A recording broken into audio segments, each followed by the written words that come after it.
Okay, we've got an amazing all news program for you today. And I take some very emotional, deep questions at the end of the podcast, talking about motivation and feeling like you're not part of the inside crew and my journey. Just great, great questions I took live from the YouTube and the live streaming audience. But on today's podcast, Facebook is coming out with smart glasses, copying Snapchat once again. The Bored Ape auction closed at 24 million, and Amazon is including educational benefits to their part-time workers to get them their bachelor's degree. Great job, Jeff Bezos there. Terrible job suing Elon and trying to stop progress through lawsuits.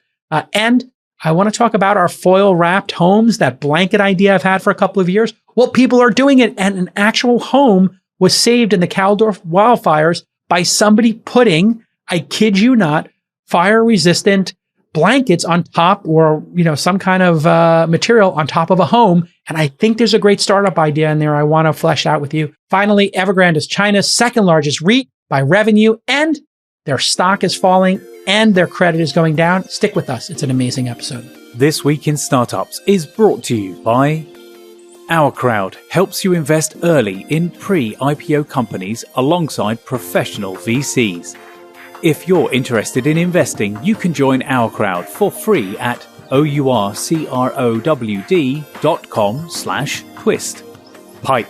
SaaS companies, this is for you. Pipe helps you unlock your reoccurring revenue as upfront capital. Sign up in minutes and start trading on Pipe free for 12 months at pipe.com/twist. And Novo, free business banking. If your bank charges outrageous fees, you need a bank account that's built for small business. Get your free business banking account in just 10 minutes at banknovo.com/twist. All right, everybody, I just want to tell you about a little something we're doing here or testing at This Week in Startups. If you go to our Twitter page, twitter.com/TWI Startups, you will see, and we can zoom in on this perhaps, right under our bio and how many followers we have. And wow, look, we have 43,000 followers on the account. You're going to see a little box that says newsletter. It says the This Week in Startups newsletter, 1 subscriber. We just put it up.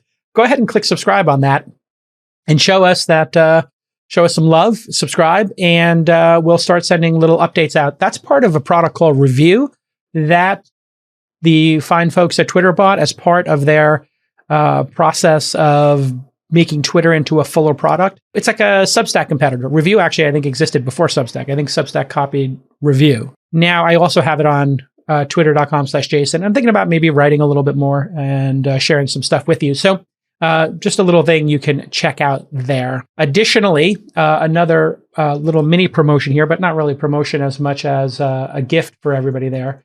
If you go to inside.com, if you don't know, I am the CEO of inside.com. It is a data service for executives. Go to inside.com/events and you will see some upcoming events we have. I basically decided that for Inside, and I wonder what you all think about this on the podcast and those of you watching live, what you think of my idea for a business. And if you would pay $25 a month for this, we have, I think, 8 or 9 analysts now at Inside, as well as maybe 10 freelancers. And what I'm asking them to do is I took away half their workload. So they were writing a newsletter in the morning, a newsletter in the afternoon. I said, from now on, everybody does half as much work. And they were like, awesome, half as much work. We can work a half day and then go home and make the same salary. It's like, not quite. I want you to write your newsletter in the morning. And in the afternoon, I want you to do events. An event can be a tier 1, tier 2, or tier 3 event. A tier 3 event is you interviewing somebody one-on-one. A tier 2 event is, maybe a 2 to 3 hour event with 2, 3, 4 speakers. And a tier 1 event would be like Launch Festival, the Scale Conference I do, which we haven't done over COVID, and things like Meet Our Fund, which was our 2-day event where you got to get pitched as a founder by 50 venture capitalists. Well, my idea here is to have the writers write in the afternoon and then work on events that you can attend. And then we're going to make it $25 a month to be in our Slack channel with the analysts and to come to all the events. But for now, for the next couple of months, I'm just making all the events for free. The next event is one I thought would be really interesting because I'm looking at this as an investment space. It's called The Business of Psychedelics. And one of our analysts, Anthony, who's really good, young guy who we found and who's been doing a great job for us, was passionate about this topic. So on Wednesday, September 15th at 11 a.m. Pacific time, you can come to this event. It's a virtual event. And my concept is I'll make it free. we'll give you a free subscription to Inside for a couple of months. And then if you like it, and you don't have to put your credit card in or anything like that, but we'll probably try to upsell you on $25 a month to come to unlimited events with us. So here is the page. And then you see the first one there, the Business of Psychedelics. That's inside.com/events. Go ahead and click the first Business of Psychedelics event. And it's just like you put your first name and your email in and you've saved your seat. We have somebody from Neokuma, Third Wave, Leafy Tunnel, Tabula Rasa Ventures. So we have the people who are investing in this stuff, and psychedelics are going to become, I believe, a new wave of how we deal with mental illness, PTSD. It's fairly obvious MDMA, psilocybin, and some of these naturally occurring or substances that we've discovered could actually have some positive effects in people in the right context. So I would like to also cover some psychedelics here on the program. So a note, if you have any interesting psychedelic CEOs who are making a business out of this, I would like to meet them. Just DM the TWI Startups account on Twitter. Great way to talk to our producers. Or I do the live stream here at 10 a.m.s every day of the week, most weeks. Sometimes I'm running a little bit behind to get on at 10:15 like today. And you can also talk to us at thisweekinstartups.com/Slack. We have a Slack channel where you can talk to the producers, but it's just for talking about the show and startups. It's not for promotion. So if you join us there, thisweekinstartups.com. Okay, let's get on to the news. A foil-wrapped home has survived the Caldor fire. I have been talking about this idea for a couple of years. I said to myself, my brother's a firefighter. I know that they wear outfits that protect them when they go into fires. And then I said, what if that outfit they wear, that's fire resistant, you've seen them in that, what if they took that fire resistant outfit and just wrapped it around a house? What would happen? And I thought to myself, well, those outfits are very expensive, right? I think they cost hundreds of dollars. Let's just say they cost $1,000 for a human. Well, a house is a lot bigger than a human. It would be like 100 times bigger, right? Well, 100 times $1,000 is $100,000. Well, if the house cost $1 million, $100,000 blanket maybe doesn't make sense. But if the house costs $5 million, which is what a lot of these houses cost in, these elite communities in California, in Malibu, and and in Lake Tahoe, maybe $100,000 blanket on the top of your house is just what the doctor ordered. And it's really hard to get insurance, as we talked about on the All In podcast, for some of these fire zones now. And so I looked online and I found a professor, Takahashi. I heard him talking about this. He had the same idea, but I don't think he ever executed on it. So he's a Case Western Reserve Engineer Professor, Fumiaki Takahashi. He's been working on this problem for the last decade. I had actually found a video on YouTube. Maybe we can find that ourselves here. The experiments he's done reveal that 2-layer blankets with an aluminum surface can block up to 92% of the convective heat and 96% of the radiation from a fire. And he just told this to the San Francisco Chronicle, who has recently come to the party. Here's his quote. It is effective for protecting structures for a short period while the wildfire front passes, 5 to 10 minutes, but longer protection would be needed to prevent structure-to-structure ignition, which I think is the key issue in these wildfires. If a home goes up, man, that is just like, a giant amount of heat that will then jump from house to house to house. So in fact, if you wrap these, it would act as a blocker maybe in a series of houses in a row. So according to the article in the Chronicle, the blankets help in 3 ways.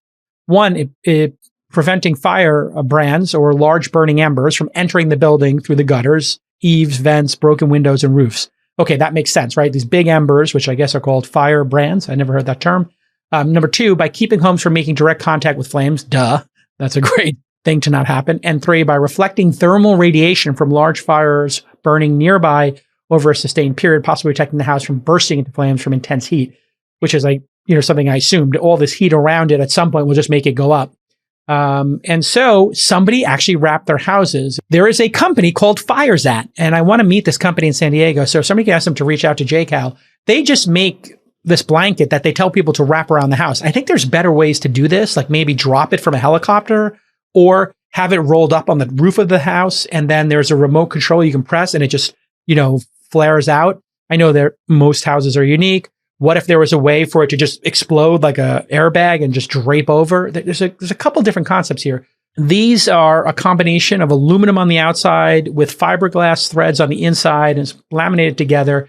One reusable roll of Fireproof material can cover 1,500 square feet, about 140 square meters, and cost close to $900, according to Reuters. So this needs some kind of iteration as a product. But when you look at that house in this YouTube video here, which we'll put a link to in the show notes, my God, what a common sense solution. And I am fascinated with materials. So I think I want to start investing in companies with materials, and I want to incubate companies because there's so many companies getting so big, and I've got a bunch of cash sitting over here from my funds and from my syndicate. And the syndicate.com is my angel investing club with 9,000 accredited investors in it.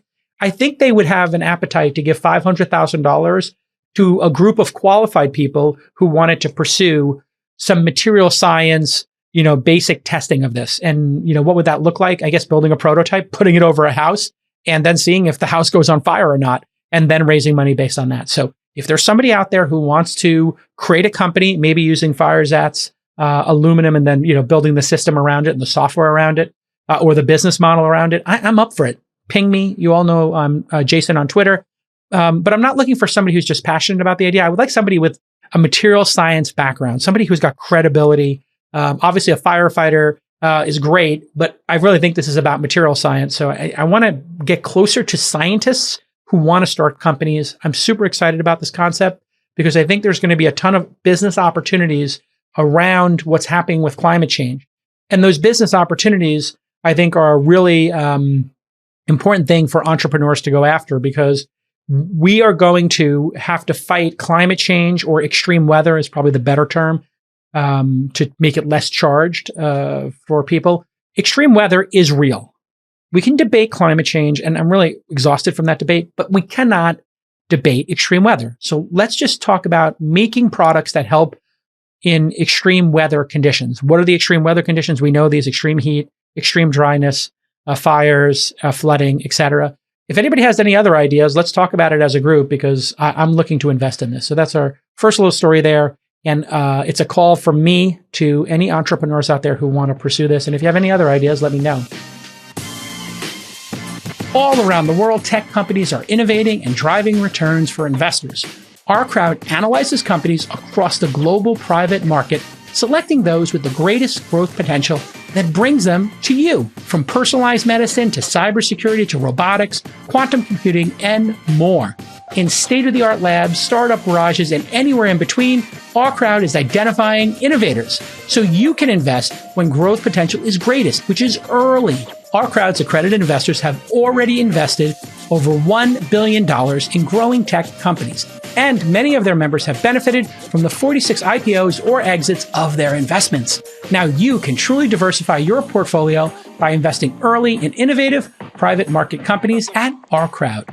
Join the fastest growing venture capital investment community at ourcrowd.com/twist. Once again, ourcrowd.com/twist. OurCrowd.com/twist. Notion has acquired Automate.io. It's a Zapier competitor. According to TechCrunch, Notion, which is a product I love, and they actually advertise on this podcast, has acquired this company, Automate.io. The TechCrunch article states Automate.io builds connectivity and integrations with over 200 services as the workplace productivity startup looks to accelerate its product expansion to become more compelling, yada, yada. A Notion user admin, this is with Automate, a Notion user admin can connect the collaborative platform to Slack, Gmail, MailChimp, Salesforce, Google Workspace, Office, yada, yada, yada. And I think Zapier and If This Then That are the two leaders in this space. Zapier seems by far to be the best no-code solution. And there is a new job position in the world, business automation executive. I just made that title up, but there seems to be somebody in every organization I'm working with who knows how to master Zapier, which makes you much happier. That's what I used to say in the ad reads. They advertised like 3 or 4 years ago. Zapier is like some person in your organization masters using it, and everything in your organization that is repetitive becomes automated. And I really think every organization is using Notion to be a right first community, a right first culture is what I would say. So I tell everybody now, whether it's inside at launch or at my house, make a Notion page, right? So literally we're having problems with our pool. I made a Notion page. I put all the information about the pool hardware and like the pump and what's not working and who the vendors are. And I link out to stuff. And then you have this like wiki for your house. You have a wiki for work.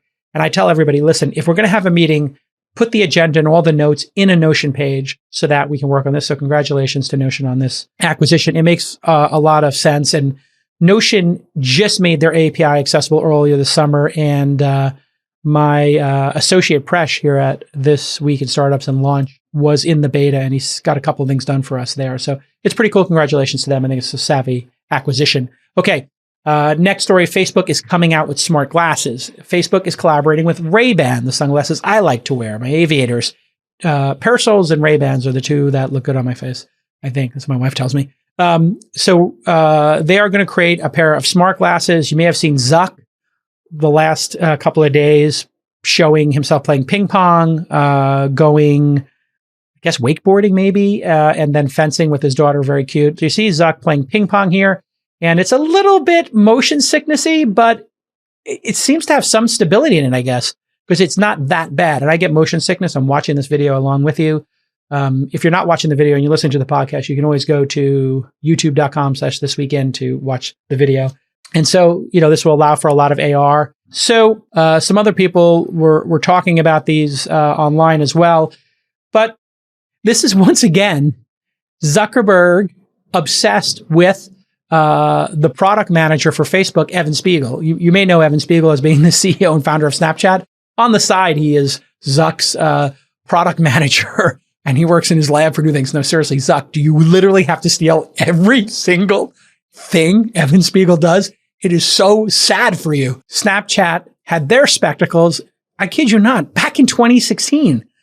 And if you start thinking about all the things that Zuckerberg has ripped off competitors, it is unbelievable that he has absolutely no original ideas of his own.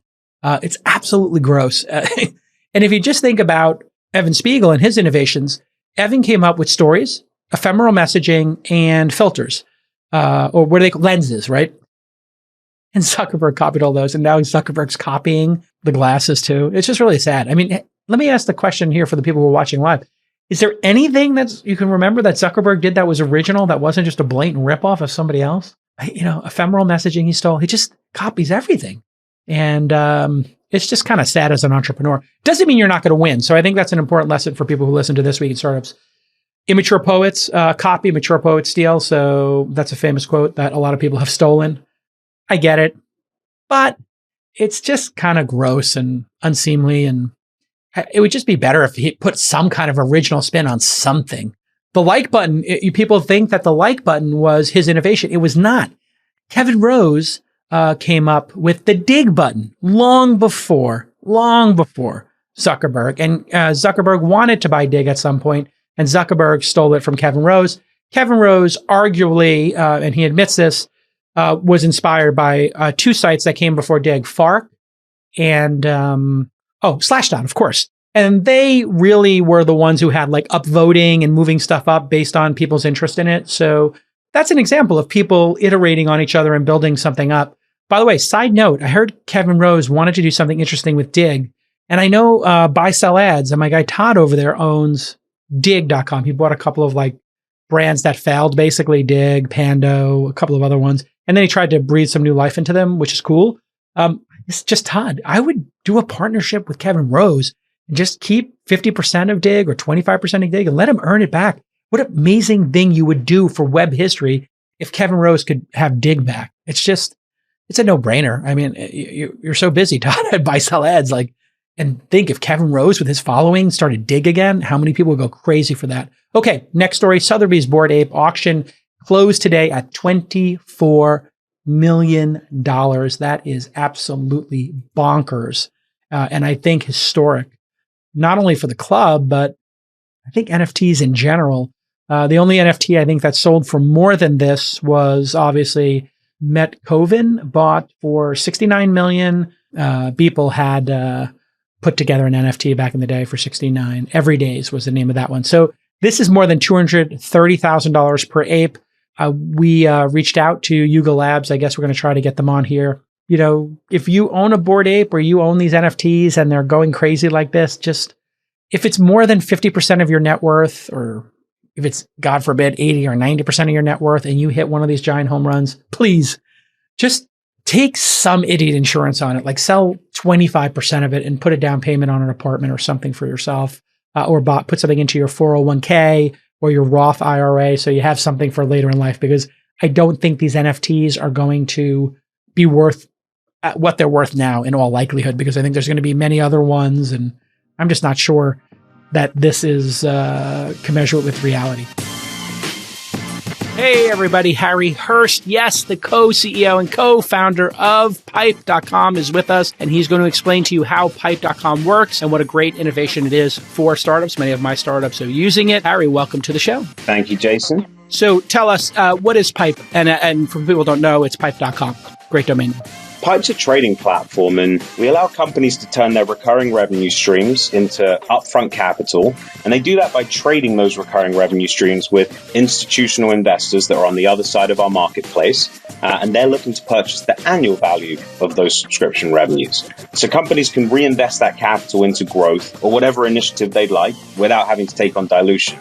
And you've probably seen we've been called the NASDAQ for revenue. All right. Thanks again, Harry. And with Pipe, there's no debt, no loans, and no dilution, which is really important to me as an investor. Pipe and Harry are so confident you're going to love trading your recurring revenues that if you sign up at pipe.com/twist today, they'll eliminate all your trading fees for 1 full year. What a generous offer. This could save you tens of thousands of dollars, depending on the size of your business and the volume you trade. Sign up today at pipe.com/twist. Happy piping, everybody. All right. Next story. Amazon is expanding its educational benefits to include a bachelor's degree program. According to the Wall Street Journal, Amazon is offering a new education benefit to its employees that have worked for at least 90 days. The educational benefit could be a way to retain more hourly workers, as Amazon has hired 400,000 employees during the pandemic alone and is looking to hire more in the coming months, according to the Wall Street Journal. The article mentions that benefits include upfront payments for bachelor's or associate degrees, high school diploma programs, GEDs, English as a second language certificates. So the devil's in the details on these, so let's see if we can get into those. Workers must continue to work for Amazon part or full-time while taking classes, but part-time staffers will receive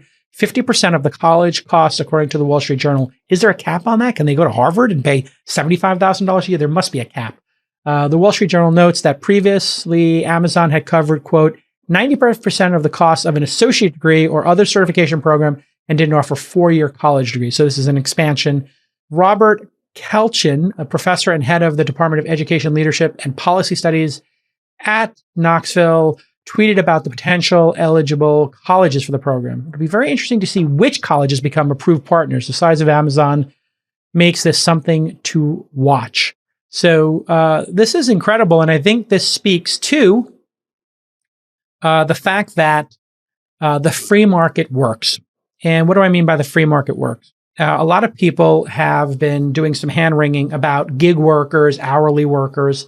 Well, when you have a free market and it's booming and it's thriving, what happens? Eventually, because America is building products and services that reach the rest of the globe, we need more workers, and we are not letting as many people into the country. So this is creating a labor shortage. Obviously, there's a labor shortage as well because people got stimulus money.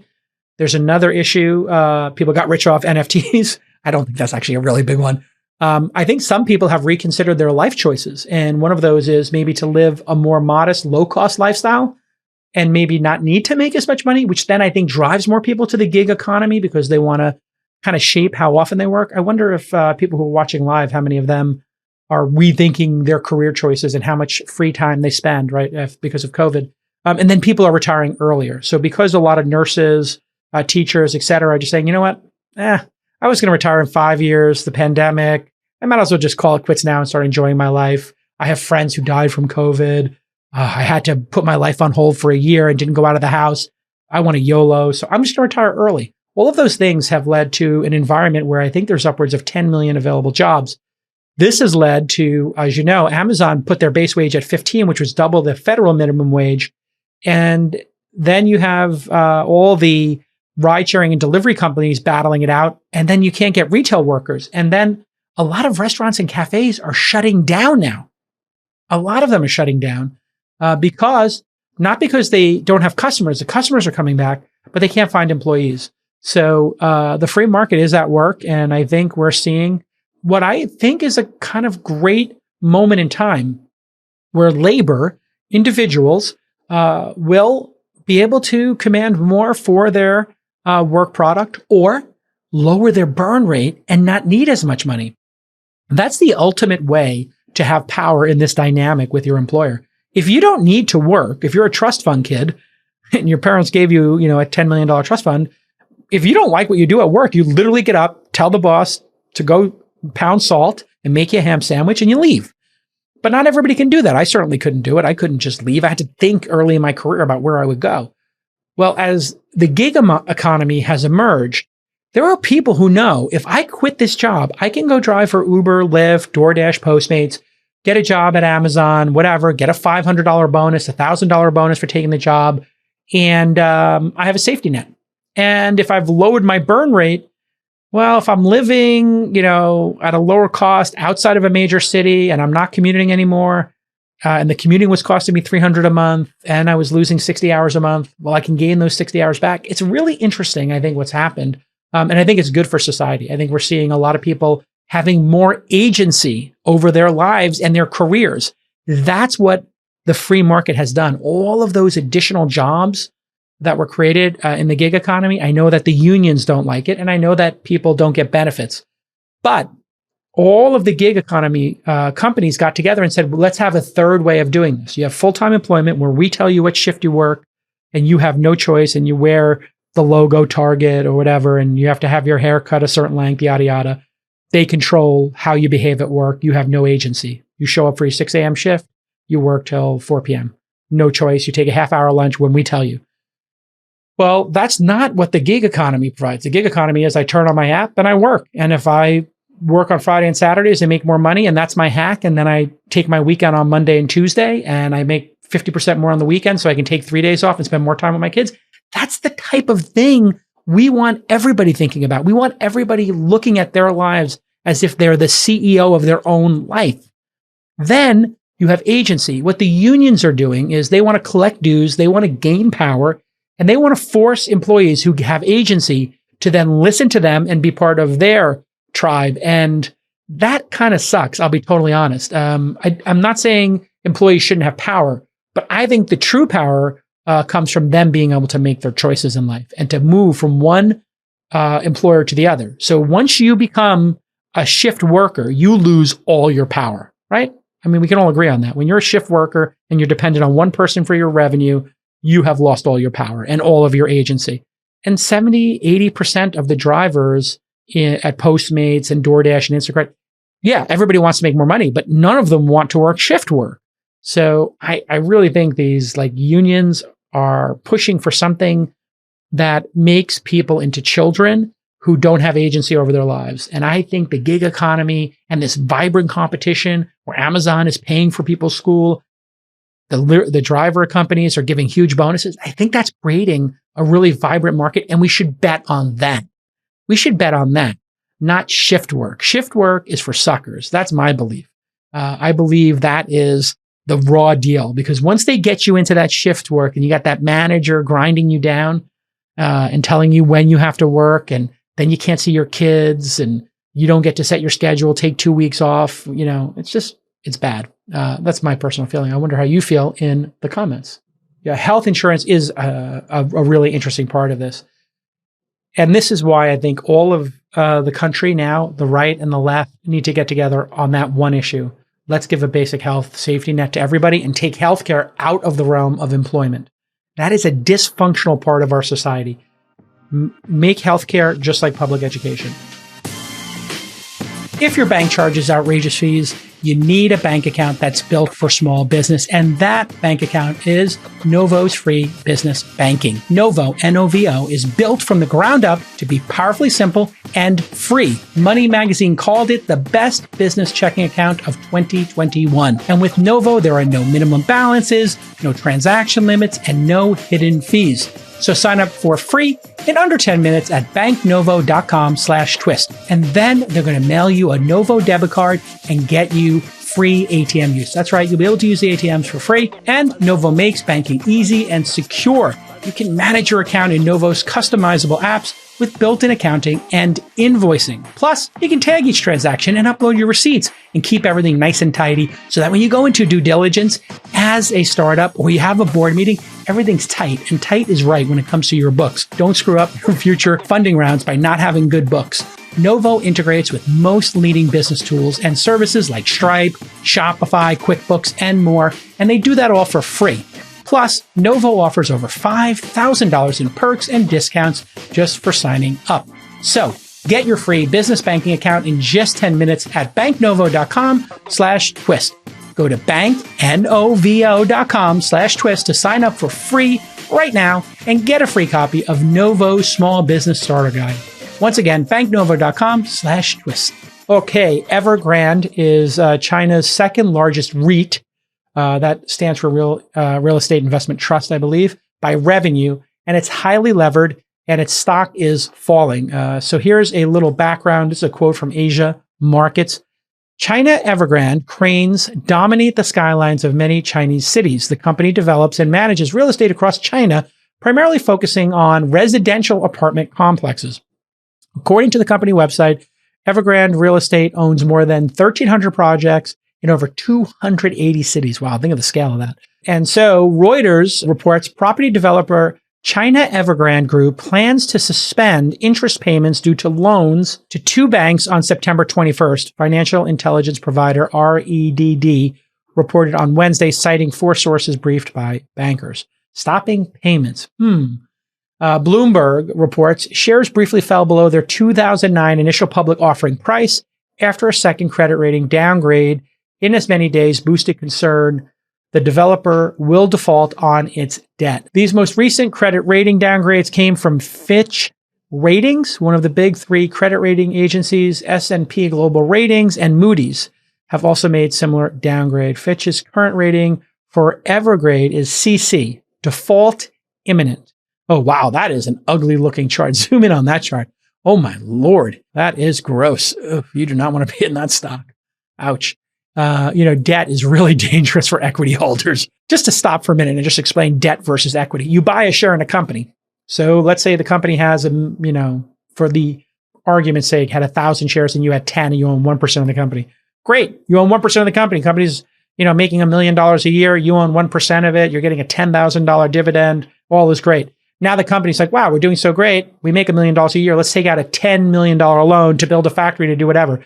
And then it doesn't work out. And then their interest payments are going up. They have to pay back the principal. You have all done this maybe on a mortgage or a car payment. And they can't keep up with those payments.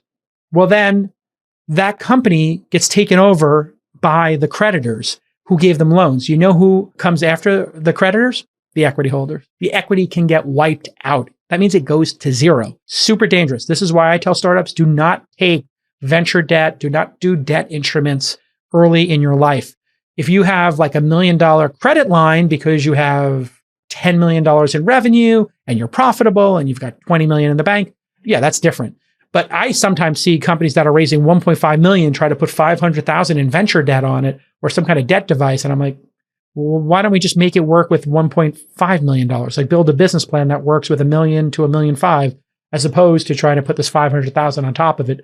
Because then the next investor comes and the next investor looks at all that debt and says, I'm not buying that. And that's what we're seeing here. Who would buy this stock now? Who's going to buy the stock if it has all these problems with debt? You're going to stay away from it because you have other opportunities to invest.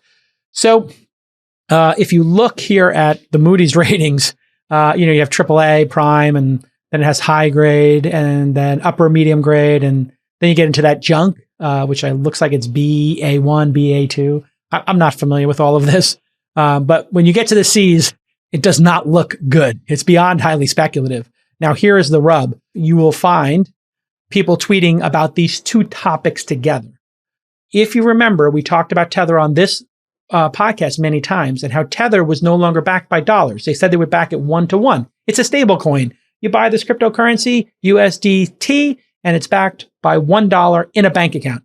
And then they said, oh yeah, you know what? That's not true anymore. I think they had 3% cash equivalents or something. And then they had this idea of commercial paper. What is commercial paper? It's loans to companies like Evergrande. Now, we don't know who Tether was investing in, but people started asking them, savvy people, maybe people who had inside information, do they have any commercial paper in China? And the really, I would say, smarmy, just less than reputable team over at Tether, might be a way of saying it that would be generous.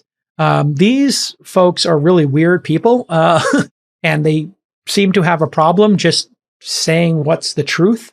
They seem to be truth challenged. Probably not a great idea to have a truth challenged group of people and honesty, transparency. They're transparency challenged. That's a great word. So you have the transparency challenged Tether executives who won't tell you who the commercial paper is with. And other people do report who their commercial paper was with.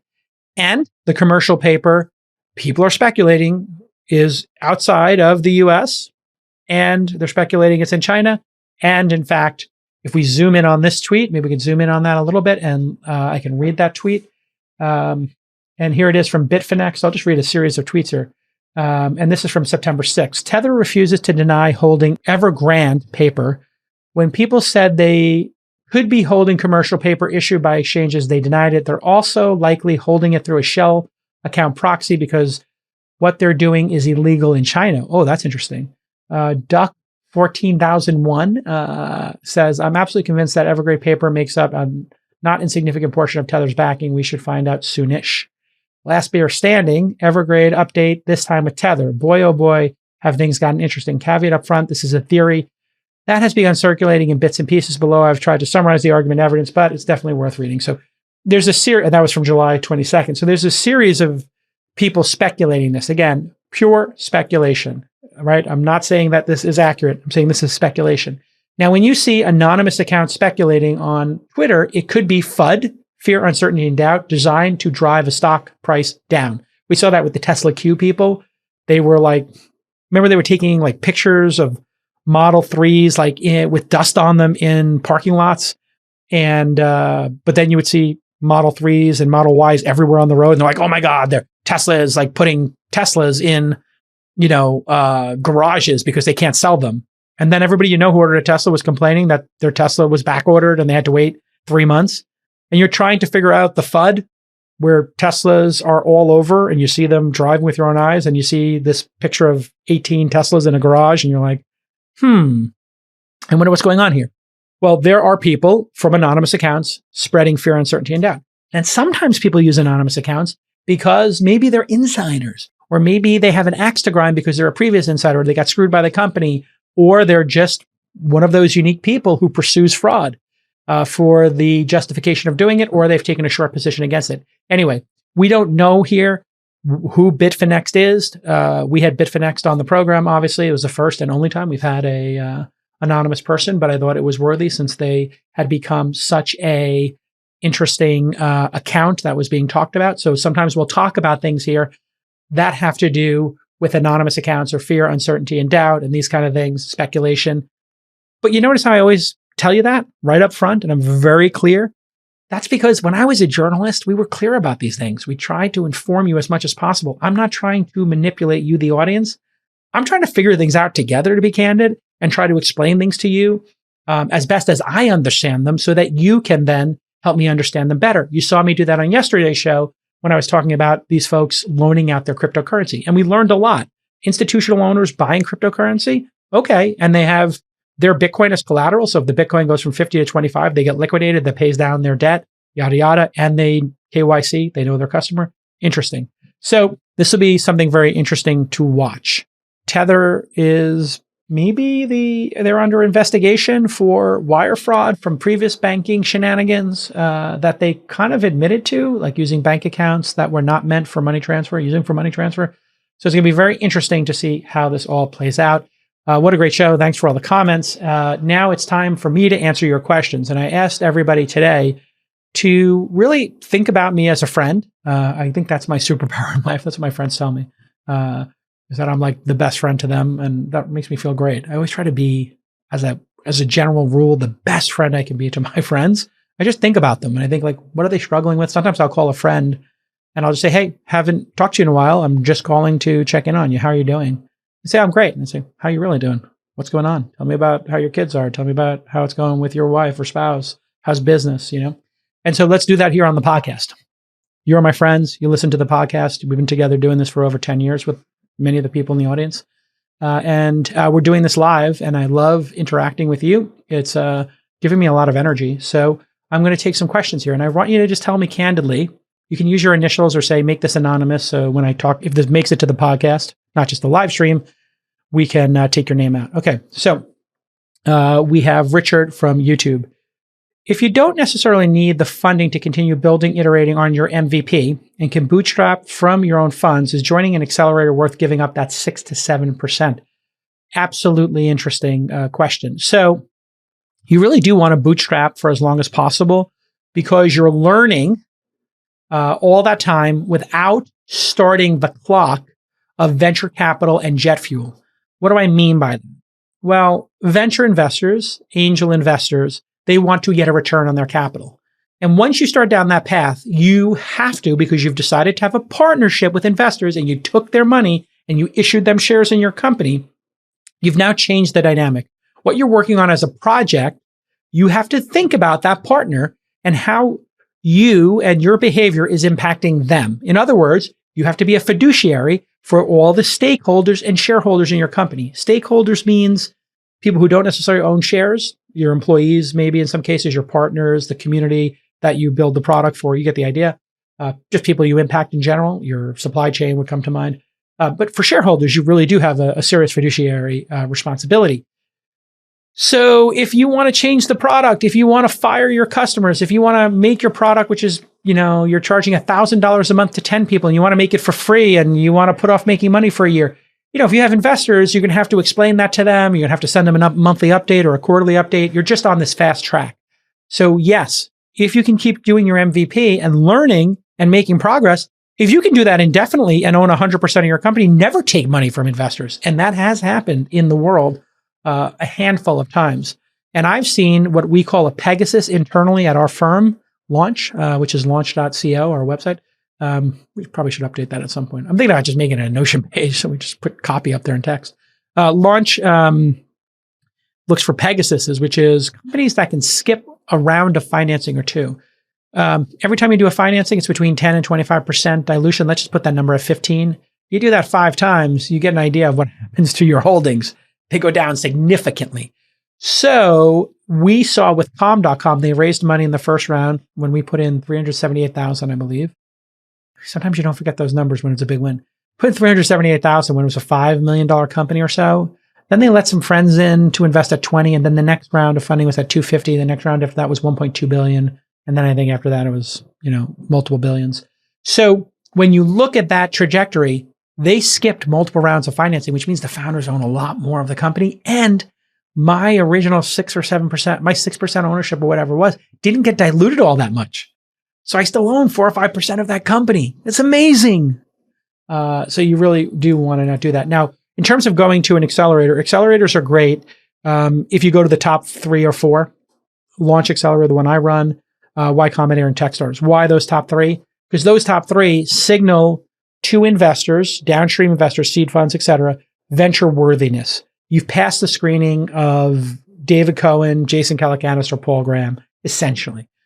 Paul Graham, I think, is not doing the screening now. I do the screening in a cursory way. My team meets all the companies and they say yes or no, or these are the ones we want to accept. I ask some probing questions and then we accept them. And then I come to a third of maybe the accelerator classes now. And then you have, Techstars around the world. So is it worth it? It is worth it if you want to have that stamp in your passport and you want to meet, in our case, 1,000 investors and you have that halo. A third-time founder, if you're Mark Pincus or Evan Williams or Travis Kalanick, like what value would it provide? None, right? You already can raise those rounds. So it's really for people who are getting started in the business. Not necessarily young, but people who are getting started in the business and maybe don't have all the connections. Okay, now that was a great question. Dusty asked me on YouTube, how can someone deal with disappointment of not getting chances to pitch an idea if you're a nobody? Just keep pushing forward. Dusty, I really like this question because I was a nobody and I felt like a nobody for a large portion of my career. And what I realized was the more I created in the world, the more I went from being a nobody to people following me. There are people with ideas and people who talk, and then there are people who create. And once I created Silicon Alley Reporter, and it was just a 16-page photocopy, my phone, my lunch schedule filled up. I had made something in the world, and I got addicted to it. When I handed them a 16-page photocopy and they read it and it was good and it was interesting and it was 1996 and they were reading about tech companies in New York in this place called Silicon Alley, and there were 24 tech companies there, Razorfish and Voyager making CD-ROMs and Prodigy. They were like, wow, this is exciting. And so who made this magazine? I did. How'd you make the newsletter? I was like, well, I went to a photocopy store. I wrote the stories. I shot pictures on my 35 millimeter and I did PageMaker to print it out with Brian Alvey. And they were like, wow, that's incredible. You made this? They couldn't believe it. So don't worry about people pitching people your ideas. Worry about your skills and what you create, because there's so many people in the world and they're all so busy that what we're all looking at is we're looking at the landscape and we're saying, who's made something interesting, right? And so I listened to this podcast called Red Scare. It's two women in New York. They are part of what's called the Dirtbag Left. And I like it because they're super candid. They're somewhat intellectual. They're a little edgy. They're inappropriate. It's like a little Howard Stern-y kind of, but intellectual. And it reminds me of New York and the people I used to hang out with when I was younger and living in New York. And I noticed that having listened to them for like 2 years or so, and I catch probably every other episode, and I was subscribed to them on Patreon for a while because I wanted to support them. I just watched their careers because I also follow them on social media. And the woman, Dasha, who's one of the two, I've watched her getting acting jobs and making her own films and documentaries. And it's like, she made a podcast which has no production quality. I mean, it is like they're fumbling with the recorder. The sound is terrible, but they're funny and they're interesting and they read books and they read articles and they have a hot take on things. And it's, they're entertaining. Just by doing 100 episodes of their podcast, I've watched Dasha's career, and I think you'll see her on Succession this year, or one of those. It was either Succession or Billions. One of those two shows she's going to be on. I don't think, Succession, I think, because Billions started already. And by the way, now they're making $46,000 a month. So they're making $20,000 each doing a podcast. And you're either creating or you're waiting. You're creating or you're waiting. And what I like about the Red Scare story is not only are they making all this money from their podcast, which is, all it took was a recorder and two people with an opinion. They're now, all their other parts of their careers are also booming. What if my ideas are too big to make on my own? Then do I work on how polished the pitch or the visuals for the concepts are? Dusty Green again on YouTube. Follow-up question. So Dusty, I think what you want to do is iterate. I wanted to start a cable channel and be a media mogul in my earlier years. But I started a 16-page photocopy because that was the best I could afford. So I think what you have to do is maybe look yourself in the mirror and say, what's something I can do today at a very high quality level that proves to the world I'm capable of doing something? And that is a stepping stone towards the bigger picture. In the example with Red Scare, maybe Dasha wanted to make a movie but didn't have the money. Well, then she starts making $20,000 a month from doing this podcast and has an audience who will now buy the first 10,000 tickets to her independent film. Right? And because people listen to the podcast and they know she can promote it, well, then maybe the other co-host can get a book deal. You get the idea. So what you're doing in life is you're iterating, and you're proving to the world that you're a creator, not a waiter. And I don't mean a waiter serving drinks or food. I mean a waiter, somebody sitting around waiting. So you right now feel like a waiter, Dusty, and you feel like candidly you're making excuses. I'm giving you permission to forget about the giant big picture for a minute. You can still keep it up there. It's not going anywhere. Put it on your wall. I'm going to own some giant media company, just like I wanted to. Okay, but what can you do today? What's your 16-page photocopy newsletter? What's your Red Scare podcast with, $100 in donations on Patreon that grows to $46,000, right? That's what I would challenge you to think about. Oh, here we go. This is a great personal problem from Ruffle Duck. My problem is laziness. How do I get myself to work on my projects like my life depends on it? Well, I wonder if Ruffle Duck has like a trust fund or something. And does it need to fight to survive in the world? That is a great question. If you're lazy, it's there might be a root cause to it, like in your childhood or something. There could be like a psychological reason of why you're lazy, or it could just be habit. And I think if you were to talk to a therapist or a coach, they might take different approaches towards this. A therapist might be like, oh, tell me about your childhood. What about it is the reason? And then, if you're talking to a behavioral psychologist or somebody who does cognitive behavioral therapy, CBT. I was a psychology major, so I know about a lot of this stuff. And I've thought about it a lot working with entrepreneurs. You might just have bad habits, right? And so redoing your habits just to set some goals for yourself. Every day I'm going to do X, Y, and Z, and really get yourself into a routine where you just do a little bit of performance each day to find some meaningfulness in what you do. Those are two different approaches. If I was you, I would maybe look at both of those. Maybe you have some fear from your childhood, or maybe people told you weren't good enough, which is what people told me. Now, if people tell you you're not good enough, that can go one of two ways. You could actually believe it, or you can use it as fire to say, I will prove you wrong, right? Like they say, Cal, you're never going to be anything. You're just a kid from Brooklyn. You got a 71 3-year average at Severian High School. You're going to become a cop. And, and I said, well, no, I'm going to go to Fordham and I'll just go at night. It will take me 5 years. And, I'll try to make it work by being a waiter and fixing laser printers. I took that lack of belief people had and I said, you know what, instead of internalizing it and saying, I'm not, good enough or whatever, or they're right, I said, I'll prove them wrong. So I think that's where therapy and talking to somebody who's a therapist in a professional setting and saying, listen, I'm lazy. Why am I lazy? And then the other approach is to talk to a coach about it and find a coaching service. And I think if you are motivated to do either or both of those, you might have a breakthrough. And then a very simple thing, I think, is habits. And, everybody has laziness in different places. I was lazy about my health habits. And, now that I've got the wealth checked off and I've got happiness checked off, I'm really trying to hold myself accountable on the weight front. I'm down from 213 down. Today I was 192. So I'm 21 pounds off the peak, and I'm going to be in the 180s soon. So I feel sometimes I'm lazy. I got this really cool app. I know this is silly, and but it's been helpful for me. So maybe it'd be helpful for you. It's called Streaks. My friend Mark Suster, who lost a lot of weight, put me onto it, and I've been talking to the founder of the company.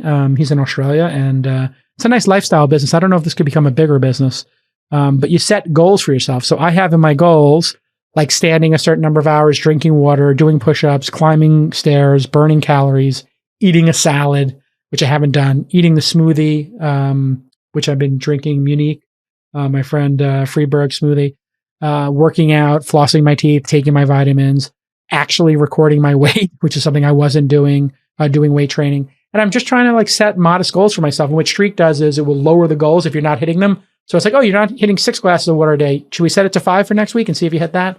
So it's kind of really smart. Here we go. Question from the Demo Night 789. I like the ones that are really personal and about your fears and about, the stuff that maybe is less tactical in business. I mean, I do love tactical business questions because I'm a tactician, but I do like these ones that are more emotional in nature. How influential is social class in breaking into the corporate world, consulting, finance? Coming from lower working class background, put one at a disadvantage. Certainly it does put you at a disadvantage, I think. I didn't know anybody at Stanford. I didn't know anybody at MIT. And I felt like I wasn't worthy, or, maybe that's the wrong way of saying not as worthy, but I did have to go build those connections. And, what was interesting is I found that some group of people thought of me in my 20s when I was in New York making Silicon Alley Reporter, which was my first magazine. Some people kind of resented me that I was a nobody and I became powerful with the magazine. And then once I realized that those powerful people were resenting me, I leaned into it. So I would host events for 100 people, and I would specifically cap it at 100. I would specifically leave people out, and I would invite other people to come. And then some famous person would be like, oh yeah, I'll definitely come to your 100-person dinner. I'm going to bring this person. And I'm like, yeah, I'm sorry, there's no plus ones. And I would say that to somebody who's worth $100 million. And they'd be like, oh, okay, well, can I bring somebody? I'm really sorry. Maybe next time. I'd love to meet them. But for now, the 100 people coming to my dinner are people I know. And I've got 50 people on the waiting list already. But certainly next time, and I'd love to meet them. You should introduce me to them by email. I'll have a cup of coffee with them.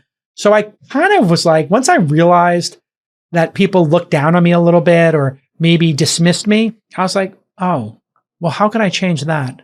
I know, I'll do the Silicon Alley 100. And Silicon Alley was the name for New York's tech scene in the 90s.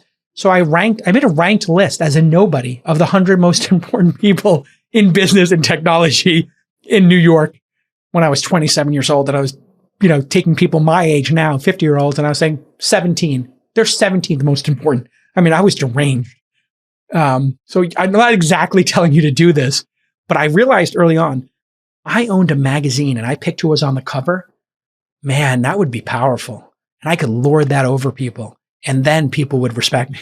So I took like a little bit of a maniacal approach to getting power because I didn't have it. And I think it was a little dysfunctional. I think because I didn't have power, because I didn't have status, I was like, I'm going to create and manufacture my own. I will show everybody. So back to the motivation question we started with, it was just a driver for me. I see it clearly now. At the time, I just thought I was fighting for my life to survive and be important in the world. And I think you should think about it that way as well. And it's less so today. People don't care about your diploma as much as your skills. And especially in this work from home post-COVID world, it used to be like, well, who went to journalism school? Okay, they're going to be a broadcaster. And then you look at something like YouTube and podcasting. Well, who gets to be a broadcaster? The person who broadcasts every day, like my friend CP, who's doing Knicks Fan TV. Like, he didn't, to the best of my knowledge, CP can tell me, I don't think CP, the franchise, went to like get a master's degree in communications and then was an intern at, ESPN or something. I don't think that's how he built his channel. And I don't think that's how Red Scare built their channel or whoever else is killing it, Joe Rogan, podcasting. It's not like NBC said, oh, we're going to put the Joe Rogan show on at 11 p.m., right? He didn't ask any gatekeeper to do it. You just do it, right? And it's about skill and showing up every day. Really, and I hate to be like a motivational speaker here, but, just from what I've learned in life, if you just do the work every day, that's why I put that sign behind me, do the work. That's like a reminder to all of you, but more than anything, it's a reminder to me. That's why I show up here every day. I literally had a friend of mine. They're like, J. Cal, you can do the podcast once a week. You don't have to do it 5 days a week. You don't have to keep pushing yourself so hard. And I'm like, yeah, it's just not who I am. I just want to keep doing it every day. I like doing work every day. Sorry. I like the result of it too. I like the result that the audience is growing and I get to hang out with you guys and get all these great questions. All right. I think we did enough questions. What is your standing amongst the besties? I am the least, I have the lowest net worth of all the besties. I might have the lowest IQ of all four besties. But I am in a bar fight, the one you would want to have with you. In a zombie apocalypse, I would be in charge and I would be the one who would survive the longest.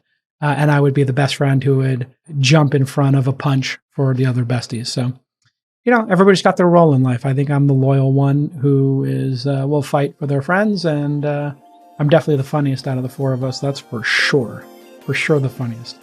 All right. Talk to you soon, everybody. Bye-bye.